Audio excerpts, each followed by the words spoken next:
انت تيم المانغا ولا تيم الكوميكس؟ السؤال ده دايما بيتراود عند ناس كتير جدا. هل انت بتحب المانغا ولا الكوميك؟ وايه هو الفرق ما بينهم؟ المانغا والكوميكس هما حاجتين مختلفين متشابهين في نفس الوقت. هتقول لي ازاي يا عم؟ هقولك بمنتهى البساطه. عندك المانغا هي عباره عن رسومات ابيض واسود بتتقرا زي العربي من اليمين للشمال.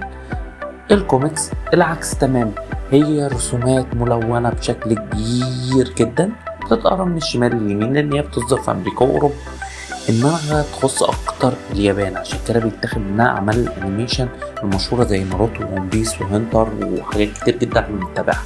عكس الكوميكس بيتاخد منها افلام الابطال الخارقين وبتبقى مميزه جدا وتنقل الطابع الامريكي او الاوروبي او الغربي بشكل اكتر. الكوميكس بتميل ليها عنصر الالوان، هي اعداد كمان بتطلع كل شهر، العدد بيخرج مره كل شهر، فده بيخلي نسبه الحماس عاليه جدا. ولكن البناء الدرامي للشخصيات ما ينفعش يطول، لان انت مش هتستنى ان قصه معينه عليها اكتر من سنه في 12 عدد عشان تقدر تنهيها، فبيتم انهاء القصص في اعداد اقل من كده بكتير.